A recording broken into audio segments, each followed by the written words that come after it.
ரஷ்யாவுக்கும் உக்ரைனுக்கும் இடையிலான போர்ல குர்ஸ்க் பிராந்தியத்துல உக்ரைன் படைகளுடைய முன்னேற்றம் அப்படிங்கிறது கம்ப்ளீட்டா ஸ்டாப் ஆயிருக்குது. ரஷ்யா பாத்தீங்கன்னா அவங்களோட டிஃபென்ஸ் அப்படிங்கிறத பயங்கரமா ரெடி பண்ணிட்டாங்க. இதன் விளைவா பாத்தீங்கன்னா உக்ரைன் அரசாங்கம் எங்க நம்ம குர்ஸ்குள்ள நுழைஞ்சு ஒரு மிகப்பெரிய தவறு பண்ணிட்டோமோ அப்படின்னு யோசிக்கிற அளவுக்கு ரஷ்யா ஒரு தரமான சம்பவம் பண்ணிவிட்டு இருக்காங்க. இந்த வீடியோல நம்ம என்ன பார்க்க போறோம் அப்படின்னா குர்ஸ்க் விஷயத்துல உக்ரைனோட எண்ணத்தை ரஷ்யா முறியடிச்சது எப்படின்னு பார்க்க போறோம். கூடவே ரஷ்யா அரசாங்கம் பாத்தீங்கன்னா உக்ரைனை சைக்கலாஜிக்கலா தோக்கடிச்சிருக்காங்க. அதற்கு ரஷ்யா என்ன பண்ணுச்சு அப்படிங்கறதையும் ரொம்பவே டீடைலா இந்த வீடியோல பார்த்தலாம். வீடியோவை லைக் பண்ணிக்கோங்க, சேனலை சப்ஸ்கிரைப் பண்ணிக்கோங்க. வாங்க வீடியோக்குள்ள போயிடலாம். அறிவோம் தெளிவோம் உறவுகளுக்கு அன்பான வணக்கங்கள்.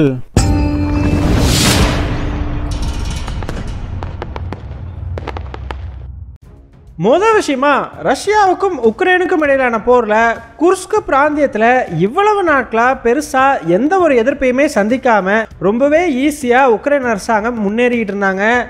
ஆனா இப்போதாங்க அவங்களுக்கு உண்மையான சவால் அப்படிங்கிறதே ஆரம்பமாயிருக்குது. இதன் விளைவா பார்த்தீங்க அப்படின்னா குர்ஸ்க் பிராந்தியத்துக்குள்ள நுழைஞ்ச முதல் வாரத்துல ரொம்ப வேகமா பல பகுதிகளையும் கேப்சர் பண்ணிட்டு வந்த உக்ரைன் அரசாங்கம் இப்போ ஒரு 2-3 நாட்களா கம்ப்ளீட்டாகவே ஸ்லோ டவுன் ஆகிட்டாங்க. கிட்டத்தட்ட எங்கேயுமே முன்னேறவே இல்லை. எந்த இடத்துல நின்னாங்களோ அதே இடத்துல தான் இப்போ நின்றுட்டு இருக்கிறாங்க அப்படின்னே சொல்லலாம். ஈவன் கோரினோவா மாதிரியான சில பகுதிகளை ரஷ்ய அரசாங்கம் அஃபீஷியலாகவே உக்ரைன் கிட்ட இருந்து ரீகேப்சர் பண்ணிட்டதா தகவல்கள் வெளியாகிருக்குது. இதன் காரணமாக பார்த்தீங்கன்னா உக்ரைன் அரசாங்கம் இப்போ பல இடங்கள்லையும் ட்ரென்ச்சஸ் அப்படிங்கிறத தோண்ட ஆரம்பிச்சிருக்கிறாங்க. இந்த ட்ரென்ச்சஸ் எதுக்காக யூஸ்வலாக தோண்டுவாங்க? எந்த ஒரு படை ரொம்ப நாளைக்கு அந்த ஒரு பர்டிகுலர் ஏரியாவிலேருந்து எதிரி நாட்டு படையோட சண்டை போடணும்னு நினைக்குதோ அந்த படை தான் அங்கே ட்ரென்ச்சு தோண்டி செட்டில் ஆவாங்க. அது ஒரு டிஃபென்சிவ் ஸ்ட்ரக்சர் அப்படின்னே சொல்லலாம். இந்த ட்ரென்ச்சை இப்போ உக்ரைன் தோன்றதுக்கான காரணம் என்ன அப்படின்னு பார்த்தீங்கன்னா குர்ஸ்க் பிராந்தியத்துக்குள்ள அவங்க நுழையும் பொழுது பெருசாக ட்ரைனிங் இல்லாத ரஷ்யன் சோல்ஜர்ஸ் தான் நிலைநிறுத்தப்பட்டிருந்தாங்க. அவங்களை ஈஸியாக முறியடிச்சுட்டு வேகமாக குர்ஸ்க் பிராந்தியத்தில் பல பகுதிகளையும் கேப்சர் பண்ணிட்டாங்க. ஆனால் இப்போ ரஷ்யாவோட பக்காவான மிலிட்ரி ட்ரைனிங் எடுத்த படை அப்படிங்கிறது இந்த ஃப்ரண்ட் லைனுக்கு வந்துகிட்டு இருக்குது. அவங்க இந்த ஃப்ரண்ட் லைனை ரீச் பண்ணுறதுக்கு முன்னாடி உக்ரைன் அரசாங்கம் இந்த ட்ரென்ச்சஸ் எல்லாம் தோண்டி ஆகணும். அதனால தான் பார்த்தீங்கன்னா ஈவன் இப்போ ஒரு 4-5 நாட்களுக்கு முன்னாடி உக்ரைன் அரசாங்கம் ரஷ்யாவோட 2 பாலங்களை தகர்த்துட்டாங்க அப்படிங்கிற செய்தியை கேள்விப்பட்டிருப்பீங்க. அந்த பாலங்களை தகர்த்தது அது உக்ரைனுக்கு ஒன்றும் பெரிய வெற்றியெல்லாம் கிடையாதுங்க.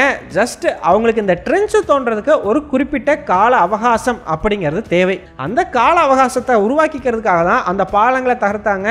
இதன் மூலமாக ரஷ்ய படைகள் ஃப்ரண்ட் லைனுக்கு வர்றதுக்கு கொஞ்சம் டிலே ஆகும். சிம்பிளாக சொல்லணும் அப்படின்னா உக்ரைனோட ஸ்ட்ராட்டஜியே இப்போ என்னவா இருக்குதுன்னா உக்ரைன் இவ்வளவு நாட்களாக குர்ஸ்கில் கேப்சர் பண்ண பகுதிகளை ஓரளவுக்காச்சும் ரஷ்யா கிட்ட விடாமல் ஹோல்டு பண்ணி வைக்கணும் அப்படிங்கிறத நோக்கமாக வச்சு தான் செயல்பட ஆரம்பிக்கிறாங்க. போன வாரம் பார்த்தீங்கன்னா நமக்கு உக்ரைன் என்ன நினப்பில் எல்லாம் பண்ணிகிட்டு இருக்கிறாங்க அப்படிங்கிறதுக்கான தெளிவான விளக்கமே இல்லை. தொடர்ந்து முன்னேறி போவாங்களா இல்லை பின்வாங்குவாங்களா ஹோல்டு பண்ணுவாங்களா அப்படின்னு சொல்லி. ஆனால் இப்போ ஹோல்ட் பண்ணி வைக்க போகிறாங்க அப்படிங்கிறது உறுதியாக தெரிஞ்சிருச்சு. இது எதுக்காக அப்படின்னு பார்த்தீங்கன்னா முதல் விஷயம் உக்ரைனுடைய சுமி பிராந்தியத்துக்கு இது ஒரு பஃபர் ஜோன் மாதிரி இருக்கும். ரஷ்யா சுமி பிராந்தியத்து மேலே சைடில் இருந்து ஒரு தாக்குதல் நடத்த முடியாமல் இந்த ஒரு பஃபர் ஜோனை வச்சு உக்ரைன் அரசாங்கத்தால் தடுத்து நிறுத்த முடியும். ரெண்டாவது ஒரு பேச்சுவார்த்தை அப்படின்னு வரும்போது இது உக்ரைனுக்கு ஒரு அட்வான்டேஜாக இருக்கும். ஆனால் இதனால தான் பார்த்தீங்கன்னா ரஷ்ய அரசாங்கம் ரொம்பவே தெளிவாக சொல்லிட்டாங்க குர்ஸ்க் பிராந்தியத்துக்குள்ள உக்ரைன் இருக்கிற வரைக்கும் பேச்சுவார்த்தை அப்படிங்கிறதுக்கு இங்கே இடமே இல்லை அப்படின்னு சொல்லி. இந்த இடத்துல தாங்க நம்ம எல்லாத்துக்குமே ஒரு மிகப்பெரிய டவுட் ஒன்று வரும். ஏன்பா உக்ரைன் ரஷ்யாவுக்குள்ள கிட்டத்தட்ட 3 வாரத்துக்கு மேலாச்சு, இன்னுமே ரஷ்யாவால் ஏன் உக்ரைன் படைகளை குர்ஸ்கில் இருந்து வெளியேற்ற முடியல அப்படின்னு கேட்டிங்கன்னா ஆக்சுவலாக ரஷ்ய அரசாங்கம் குர்ஸ்குள்ள உக்ரைன் படைகள் இருக்கிறத ஒரு பொருட்டாவே மதிக்கல அப்படிங்கிறதாங்க உண்மை. ரஷ்யாவை பொறுத்த வரைக்கும் குர்ஸ்குள்ள உக்ரைன் படைகள் இருந்தா அது தன்னையை எந்த வகையிலும் பாதிக்க போறதில்லை அப்படிங்கிறத தெளிவா தெரிஞ்சு வச்சிருக்கிறாங்க. உக்ரைன் உள்ள முதல்ல நுழைஞ்சப்போ ரஷ்யா டென்ஷன் ஆனாங்க அப்படிங்கிறது மறுக்க முடியாத உண்மை. அங்கிருந்த மக்கள் எல்லாத்தையுமே வேகமா எவாக்குவேட் பண்ணாங்க. படைகள் கொஞ்சம் தான் அங்கே நகர்த்தினாங்க. இது எல்லாமே நடந்துச்சு, யாரும் இல்லைன்னு சொல்ல போறது கிடையாது. ஆனால் ஒரு கட்டத்தில் பார்த்தீங்கன்னா ரஷ்ய அரசாங்கம் இங்கே இருக்கிற சுச்சுவேஷன் அனலைஸ் பண்ணிட்டு ஓகே இவங்க குர்ஸ்குள்ளே இருக்கிறதுனால நமக்கு பெருசாக எந்த பாதிப்பும் ஏற்பட போகிறதில்ல அப்படிங்கிற ஒரு முடிவுக்கு ஒரு சேஃப்டிக்காக குர்ஸ்க் பிராந்தியத்தை சுற்றி இருக்கக்கூடிய மக்களையுமே பார்த்தீங்கன்னா எவாக்குவேட் பண்ணி வச்சுட்டாங்க. அதிகபட்சம் உக்ரைன் என்ன பண்ண முடியும், குர்ஸ்கை சுற்றி இருக்கக்கூடிய பகுதிகளையும் அட்டாக் பண்ண முடியும். அதுக்கு மேலே பண்ண முடியாது இல்லையா. ஸோ அதனால தாங்க ரஷ்யா வந்து ஓகே இந்த இடத்துல இந்த சிச்சுவேஷன் எப்படி இருக்குதோ அப்படியே இருக்கட்டும் அப்படிங்கிற மாதிரி விட்டுட்டாங்க. ஏன்பா அப்போது உக்ரைன் ரஷ்யாவுக்குள்ளே நுழைஞ்சதுக்கு ரஷ்ய அரசாங்கம் பதிலடி தர வேண்டாமா, அவங்க ஏதாச்சும் ஒரு வகையில் ரிப்ளை கொடுத்தாகணும்ல அப்படின்னு கேட்டிங்கன்னா, ஆக்சுவலாக ரஷ்ய அரசாங்கம் உக்ரைன் எதற்காக உள்ள குர்ஸ்குக்குள்ளே நுழைஞ்சாங்களோ அந்த நோக்கத்தையே சுக்குநூறாக நொறுக்க ஆரம்பிச்சிருக்கிறாங்க. ஸோ குர்ஸ்குக்குள்ளே உக்ரைன் நுழைஞ்சதுக்கான நோக்கம் என்ன, ரஷ்ய அரசாங்கம் டான்பாஸில் நடத்திக்கிட்டு இருக்கக்கூடிய அந்த அஃபென்சிவ் அட்டாக் அப்படிங்கிறதெல்லாம் நிறுத்தணும், அங்கே இருக்கக்கூடிய படைகளில் ஒரு குறிப்பிட்ட அளவுக்கு எடுத்துகிட்டு வந்து குர்ஸ்கில் ரஷ்யா சண்டை போடணும் அப்படிங்கிற ஒரு எதிர்பார்ப்போடு தான் குர்ஸ்குக்குள்ளே நுழைஞ்சாங்க. இதன் மூலமாக உக்ரைனோட கிழக்கு பகுதியில் இருக்கிற டான்பாஸ்கில் ரஷ்யாவோட ப்ரெஷர் அப்படிங்கிறது உக்ரைனுக்கு குறையும்னு எதிர்பார்த்தாங்க. ஸோ இங்கே தாங்க ரஷ்யா அவங்களோட ஸ்ட்ராட்டஜிக் கேம் பிளே அப்படிங்கிறத காட்டுறாங்க. ரஷ்ய அரசாங்கம் பார்த்தீங்கன்னா ரொம்பவே தெளிவாக மென்ஷன் பண்ணுறாங்க, எந்த காரணத்துக்காக உக்ரைன் அரசாங்கம் குர்ஸ்குக்குள்ளே நுழைஞ்சதோ அந்த காரணத்தை நாங்கள் நடக்கவே விட மாட்டோம். டான்பாஸில் நாங்கள் சண்டை போடுறதை குறைக்கணுங்கிறதுக்காக தானே குர்ஸ்குக்குள்ளே நுழைஞ்சிங்க, இனிமேல் டான்பாஸில் முதல்ல சண்டை போட்டதை விட ரொம்ப தீவிரமாக ரஷ்யாவினுடைய அட்டாக் அப்படிங்கிறது இருக்கும் அப்படின்ற மாதிரி ரஷ்யா பார்த்தீங்கன்னா இப்போ சில நாட்களாக டான்பாஸ் பகுதியில் ரொம்பவே வேகமாக முன்னேற ஆரம்பிச்சிருக்கிறாங்க. ஈவன் நேற்று கூட பார்த்தீங்கன்னா ஒரு கிராமம் மீண்டும் ரஷ்யாவினுடைய கைகளுக்குள்ளே வந்திருக்குது. ஸோ ரஷ்யா பார்த்தீங்கன்னா டான்பாஸை சுற்றி இருக்கக்கூடிய நகரங்களான மரியப்போல், ஜஃபோர்சியா, கிரமட்டார்ஸ்க் இந்த மாதிரி எல்லாத்தையுமே கேப்சர் பண்ணிட்டாங்க. இன்னும் அவங்க கையில் விழுக வேண்டியது ஒரே ஒரு நகரம் தான், அதுதான் போக்ரோவோஸ்க். ஸோ இந்த ஒரு நகரம் தான் உக்ரைனுக்கு இருக்கக்கூடிய கடைசி நம்பிக்கை டான்பாஸ்க்கு அவங்க கையிலேயே வச்சுக்கிறதுக்கு. ஸோ இதை மட்டும் ரஷ்யா கிட்ட இழந்துட்டாங்க அப்படின்னா கம்ப்ளீட்டாக டான்பாஸ் அப்படிங்கிற பெரிய பிராந்தியமே ரஷ்யாவினுடைய கைகளுக்குள்ளே போயிடும். ஸோ இதனால தான் அதை நடக்க விடக்கூடாதுன்றதுக்காக திடீர்னு இந்த சமயத்தில் ஒரு குர்ஸ்க் இன்கர்ஷன் அப்படிங்கிறத நடத்தினாங்க. அதை புரிஞ்சுக்கிட்ட ரஷ்யா பார்த்தீங்கன்னா அதை கண்டுக்காமல் அதை ஒரு ஓரமாக ஒதுக்கி வச்சுட்டு இங்கே அவங்களோட அஃபென்சிவ் அப்படிங்கிறத தொடர்ந்து நடத்திக்கிட்டு வர்றாங்க. ஸோ ஈவன் முதல்ல பார்த்தீங்கன்னா தெருவாக வந்து சண்டை போட்டு போயிட்டு இருந்தாங்க. அதாவது இந்த அர்பன் வார்ஃபேர்னு சொல்லுவாங்க இல்லையா, கட்டடங்களுக்கு நடுவில், பில்டிங்ஸுக்கு நடுவில், நகரத்துக்குள்ளே பூந்து சண்டை போட்டுக்கிட்டு போகிறது. ஸோ அந்த மாதிரி ஒரு தெருவை கூட விடாமல் இந்த சண்டை அப்படிங்கிறத பண்ணிக்கிட்டே கொஞ்சம் கொஞ்சமாக முன்னேறிக்கிட்டு இருந்தாங்க. ஆனால் அப்படி போனால் ரொம்பவே டைம் ஆகும் இல்லையா, அதனால் இப்போ ரஷ்ய அரசாங்கம் என்ன பண்ண ஆரம்பிச்சிருக்கிறதா சொல்லப்படுதுன்னா, இந்த ரயில்வே ட்ராக்ஸ் இருக்கும் பார்த்தீங்களா, அந்த ரயில்வே ட்ராக்ஸை பிடிச்சிக்கிட்டு அந்த ஒரு பாதையிலேயே நேரு சண்டை போட்டுக்கிட்டே இந்த போக்ரோவோஸ்க் அப்படிங்கிற நகரத்தை நோக்கி நகர்றதா சொல்கிறாங்க. ஸோ இப்படி போகிறதன் மூலமாக இந்த அர்பன் வார்ஃபேர் அப்படிங்கிறத தவிர்த்துட்டு நேரடியாக வேகமாக முன்னேற முடியும் அப்படிங்கிற மாதிரி சொல்லப்படுது. சரிப்பா, அப்போ வந்து இந்த நகரத்துக்குள்ளே இருக்கக்கூடிய உக்ரைன் படைகள்லாம் என்ன பண்ணுவாங்க, அவங்க அங்கேயே தான் இருப்பாங்களா அப்படின்னு கேட்டிங்கன்னா, ஆமாங்க, அவங்கள பொறுத்த வரைக்கும் முடிஞ்ச அளவுக்கு அவங்க இருக்கக்கூடிய நகரத்தை ஹோல்டு பண்ணி பிடிச்சிக்கிட்டு இருக்கிறதுக்கு தான் ட்ரை பண்ணுவாங்க. அப்படி இல்லை ரஷ்யா அந்த நகரத்தை தாண்டி போய் வேற ஒரு பக்கம் சண்டை போட்டுக்கிட்டு இருக்கு அப்படிங்கிற பட்சத்தில் அவங்க எங்கே சண்டை நடக்குதோ அந்த இடத்துக்கு பின்வாங்க வேண்டிய சூழ்நிலைக்கு தள்ளப்படுவாங்க. ஸோ நேற்று ஒரு கிராமத்தை ரஷ்யா பிடிச்சோம் அப்படின்னு வந்து நம்ம சொன்னோம் இல்லையா, அங்கே இந்த மாதிரி ஒரு சூழ்நிலை தான் உருவாகி இருக்குது. ஸோ இந்த ட்ரெயின் ட்ராக்ஸ் வழியாக ரஷ்யா படைகள் உள்ளே நுழைஞ்சு முன்னேறி போகவுமே அங்கிருந்த உக்ரைன் படைகள் அப்படிங்கிறவங்க கம்ப்ளீட்டாக பின்வாங்கி இருந்திருக்கிறாங்க. கூடிய சீக்கிரம் ரஷ்யா போக்ரோவோஸ்க் அப்படிங்கிற அந்த நகரத்தை அடைஞ்சிடும் அப்படின்னு சொல்லி பெரிய அளவுக்கு எதிர்பார்க்கப்படுது. ஸோ அந்த நகரத்தை ரஷ்யா நெருங்கிட்டாங்கன்னா அதுக்கப்புறம் தாங்க உண்மையான சண்டை அப்படிங்கிறதே ஆரம்பம். காரணம், சின்ன சின்ன கிராமங்களை பிடிக்கிறது ஒன்றும் அவ்வளோ பெரிய விஷயம் இல்லை, நம்மளே இதை பல தடவை சொல்லியிருக்கோம். ஸோ ஒரு பெரிய ஒரு இடம், முக்கியமான ஒரு லாஜிஸ்டிக் ஹப்பு, இதுதான்டா கடைசி வழி, இதை விட்டுட்டா டான்பாஸ்குள்ளே போகிறதுக்கே வழி கிடையாது அப்படிங்கிற ஒரு ரொம்ப முக்கியமான இடம் அந்த போக்ரோவோஸ்க் அப்படிங்கிறதுனால உக்ரைன் அரசாங்கம் அந்த இடத்துல இருக்கக்கூடிய எல்லா ஃபோர்ட்டிஃபிகேஷன்ஸையும் ரொம்பவே வந்து ஸ்ட்ரென்தன் பண்ணியிருக்கிறாங்க.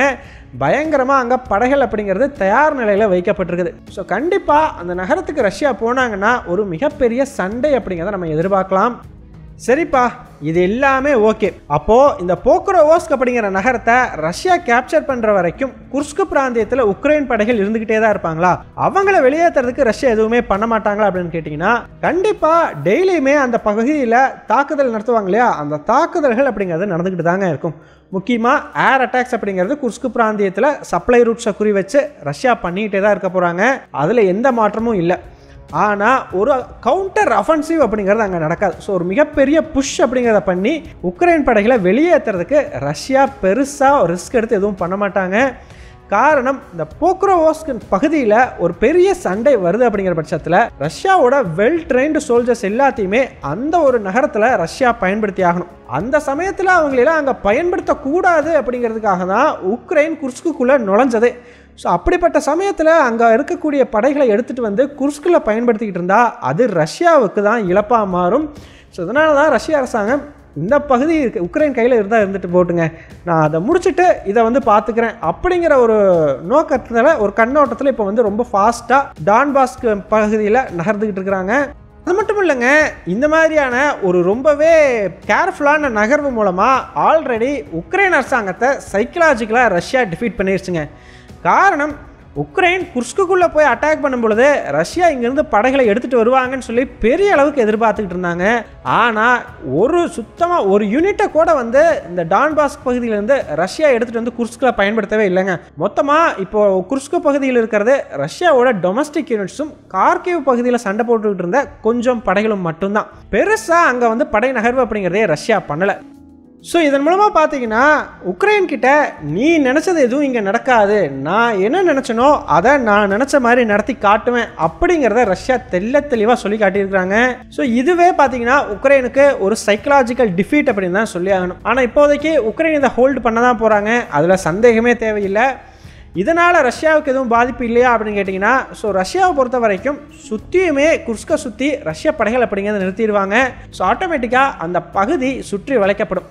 அதற்கு பிறகு குர்ஸ்கையும் உக்ரைனையும் கனெக்ட் பண்ணுறதுக்கான அந்த சுமி பிராந்தியத்திலேருந்து வரக்கூடிய 1-2 சப்ளை ரூட்ஸ் அப்படிங்கிறது மட்டும்தான் இருக்கும். அந்த சப்ளை ரூட்ஸை மட்டும் ரஷ்யா கட் பண்ணாலே போதும், இங்கே குர்ஸ்குக்குள்ளே வந்த உக்ரைன் படைகள்லாம் நல்லாவே உள்ளே சிக்கிக்குவாங்க. ஆனால் உக்ரைன் படைகள் குர்ஸ்குக்குள்ளே இருக்கிற வரைக்கும் ரஷ்யாவோட இன்ஃப்ராஸ்ட்ரக்சர்ஸை குறி வச்சு தாக்குதல் நடத்திக்கிட்டே இருப்பாங்க அப்படிங்கிறதுல நமக்கு சந்தேகமே தேவையில்லை. ஸோ அதை தடுக்கிறதுக்கு ரஷ்யா அவங்களோட ஏர் டிஃபென்ஸ் சிஸ்டம் கூடவே அவங்களோட ஜிபிஎஸ் ஜாமிங் எலக்ட்ரானிக் வார்ஃபேர்லாம் பண்ணுறாங்க இல்லையா, ஸோ அந்த முறைகளெல்லாம் ஃபாலோ பண்ணுவாங்க. இருந்தாலும் இந்த தாக்குதல்கள் அப்பப்போ நடக்கலாம், அதை வச்சு உக்ரைன் பெரிய அளவுக்கு ப்ராபகண்டாவும் பண்ணும் அப்படிங்கிறதுல மாற்று கருத்தே தேவையில்லை. ஸோ ஃபைனலாக நீங்கள் என்ன நினைக்கிறீங்க? ரஷ்ய அரசாங்கம் போக்ரோவோஸ்க் பகுதியில் ஒரு அஃபென்சிவை நடத்துறதுக்கு முன்னாடி குர்ஸ்கு பிராந்தியத்தில் இருக்கிற உக்ரைன் படைகளை வெளியேற்றுவாங்களா, இல்லை இந்த அஃபென்சிவெல்லாம் முடிந்த பிறகு தான் குர்ஸ்கு பிராந்தியத்தில் ரஷ்யா ஒரு மிகப்பெரிய நடவடிக்கை எடுக்குமா? உங்களுடைய கருத்துக்கள் என்ன அப்படிங்கிறத மறக்காமல் கமெண்ட்ஸில் சொல்லுங்கள். எங்கள் டெலிகிராம் சேனல் லிங்க் டிஸ்கிரிப்ஷனில் கொடுக்குறோம், இன்ட்ரெஸ்ட் இருக்கிறவங்க ஜாயின் பண்ணிக்கோங்க. ரொம்ப முக்கியமான செய்திகள் அதில் பகிரப்படும்.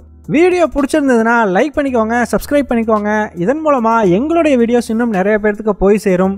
முடிஞ்சால் உங்களுடைய ஃப்ரெண்ட்ஸுக்கிட்டையும் நிறைய ஷேர் பண்ணிக்கோங்க. இது எங்களுடைய உழைப்புக்கு நீங்கள் கொடுக்குற ஒரு ரிவார்டாக இருக்கும். நன்றி.